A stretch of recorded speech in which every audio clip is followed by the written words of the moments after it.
ലോകത്തെ ഏറ്റവും വലിയ എഡ്യൂക്കേഷണൽ ആപ്പായ ബൈജൂസ് ആപ്പ് പൊട്ടിപ്പൊളിഞ്ഞ് ഓഹരി മൂല്യം ഇപ്പോൾ പൂജ്യത്തിലെത്തിയിരിക്കുകയാണ്. നിക്ഷേപിച്ചവർക്കെല്ലാം പണം നഷ്ടപ്പെട്ടു. ഓഹരികൾ ആർക്കും വേണ്ട. $28 ബില്യൺ വരെ മൂല്യമുണ്ടായിരുന്നതാണ് ബൈജൂസിന്. ഇപ്പോൾ ഡച്ച് ആസ്ഥാനമായി പ്രവർത്തിക്കുന്ന ആഗോള നിക്ഷേപ സ്ഥാപനമായ പ്രോസസ് ബൈജൂസിന്റെ ഓഹരി നിക്ഷേപം എഴുതി തള്ളിയിരിക്കുകയാണ്. ഇതോടെ കനത്ത പ്രതിസന്ധി നേരിട്ട ബൈജൂസിന്റെ ഓഹരി മൂല്യം ഈയിടെ കുത്തനെ ഇടിഞ്ഞിരുന്നു. 2022 $22 ബില്യൺ മൂല്യമുണ്ടായിരുന്ന ഇന്ത്യയിലെ ഏറ്റവും വലിയ സ്റ്റാർട്ടപ്പ് ആയിരുന്നു ബൈജൂസ്. കനത്ത സാമ്പത്തിക പ്രതിസന്ധിയും നിയമ നടപടികളുമൊക്കെ കമ്പനിയുടെ പ്രവർത്തനം തന്നെ താളം തെറ്റിച്ചു. ഇതോടെ ഓഹരി മൂല്യം പോലും പൂജ്യമായി രേഖപ്പെടുത്തി.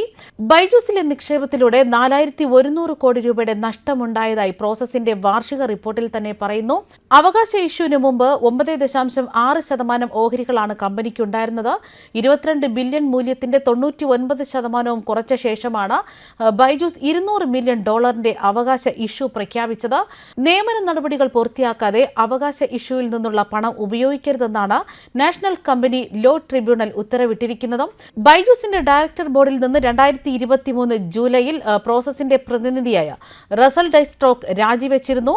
സാമ്പത്തിക ഫലങ്ങൾ വൈകിയതും ഓഡിറ്ററായിരുന്ന ഡയലോഗ് പിൻവാങ്ങിയതും ഉൾപ്പെടെ നിരവധി പ്രശ്നങ്ങൾ നേരിട്ട സമയത്തായിരുന്നു ഡയറക്ടർ ബോർഡിൽ നിന്ന് ഏറെ പേരും പുറത്തുപോയത്. അതേസമയം മലയാളികളായ ബൈജു രവീന്ദ്രനും ഭാര്യ ദിവ്യ ഗോകുൽനാഥുമാണ് ബൈജൂസ് ആപ്പിന്റെ പ്രധാന സംരംഭകരും സ്ഥാപകരും.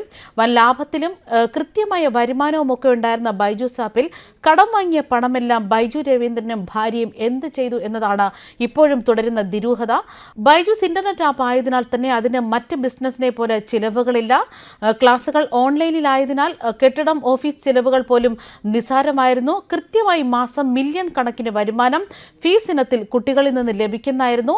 ബൈജൂസ് ആപ്പിന്റെ തകർച്ചയ്ക്ക് പിന്നിൽ ബൈജു ദിവ്യ ദമ്പതിമാരുടെ പണത്തോടുള്ള ആർത്തിയെന്ന് തന്നെയാണ് പുറത്തുവരുന്ന വിവരങ്ങൾ. ബൈജു ആപ്പ് വൻ ഹിറ്റായി വൻ വരുമാനം വന്നു തുടങ്ങിയപ്പോൾ ഇതര മേഖലകളിലേക്ക് ഈ ബിസിനസ് വ്യാപിപ്പിക്കാൻ ഇവർ ശ്രമം നടത്തി. പലയിടത്തും നിക്ഷേപം നടത്തിയത് നഷ്ടപ്പെട്ടു. ബിൽഗേറ്റിന്റെ വരെ അടുത്ത സുഹൃത്തും പ്രശംസയും പിടിച്ചുപറ്റിയ ബൈജു ദിവ്യ ഗോകുൽ ദമ്പതിമാർ ശ്രമിച്ചതാകട്ടെ ലോകത്തെ മറ്റൊരു വ്യാവസായിക ഭീമൻ ആവുക എന്നതായിരുന്നു. എന്നാൽ നല്ല ലാഭത്തിൽ പോയിരുന്ന ബൈജൂസ് ആപ്പ് എന്ന സ്വന്തം ബിസിനസ് കൂടി ഇപ്പോൾ തകർന്ന് തരിപ്പണമായ അവസ്ഥയിലായി കാര്യങ്ങൾ. ഒരു കാലത്ത് ഇന്ത്യയുടെ കുതിച്ചുയരുന്ന സ്റ്റാർട്ടപ്പ് സമ്പദ് വ്യവസ്ഥയുടെ മാതൃകയായിരുന്നു ബൈജൂസ്. ഇപ്പോൾ ഇന്ത്യൻ കമ്പനി എന്ന പേരിൽ അമേരിക്കയിൽ നിന്നും ബില്യൺ കണക്കിന് കടമെടുത്ത് രാജ്യത്തിന് തന്നെ ബൈജൂസ് ചീത്തപ്പേരുണ്ടാക്കിയിരിക്കുകയാണ്. $1.2 ബില്യൺ വായ്പയിൽ ഉടമ്പടി ലംഘിച്ചതിനെ തുടർന്ന് ഈ വർഷം ബൈജൂസിനെതിരെ കടക്കാരാണ് കേസ് കൊടുത്തത്. ബൈജൂസ് ആപ്പിന്റെ ആസ്തികൾ ജപ്തി ചെയ്ത് പണം വസൂലാക്കാനും നീക്കം തുടങ്ങിക്കഴിഞ്ഞു. ഇങ്ങനെ വന്നാൽ ബൈജൂസ് ആപ്പ് തന്നെ ഇല്ലാതാകും എന്ന അവസ്ഥയാണ് വരുന്നത്. ബൈജൂസ് ആപ്പ് കമ്പനി ഇനി ആരും ഏറ്റെടുക്കാൻ സാധ്യത കുറവാണ്. കാരണം 50 ബില്യൺ രൂപയിലധികം നഷ്ടം തന്നെയുണ്ട്. ബില്യൺ കണക്കിന് ഡോളറിന്റെ കടം വേറെയും. അധ്യാപകരിൽ നിന്ന് രാജ്യത്തെ ഏറ്റവും മൂല്യവത്തായ ടെക് സ്റ്റാർട്ടപ്പിന്റെ തലവനിലേക്കുള്ള ഉയർന്ന ബൈജു രവീന്ദ്രന്റെ പണത്തിനോടുള്ള ആർത്തി തന്നെയാണ് ബിസിനസ് ഈ വിധം തകർന്നതെന്ന് വിലയിരുത്തുന്നു. ഒരിക്കൽ ഇന്ത്യയുടെ ദേശീയ ക്രിക്കറ്റ് ടീമിന്റെ സ്പോൺസർ ആയിരുന്നു ബൈജൂസ് ആപ്പ്. ആ സമയത്താണ് അമേരിക്കയിൽ ബിസിനസ് വ്യാപിപ്പിച്ചതും അവിടെ അനവധി സ്ഥാപനങ്ങളൊക്കെ വാങ്ങിക്കൂട്ടിയതും. ഈ തീരുമാനമെല്ലാം പിന്നീട് നഷ്ടത്തിലേക്കും തകർച്ചയിലേക്കും കാരണമായി.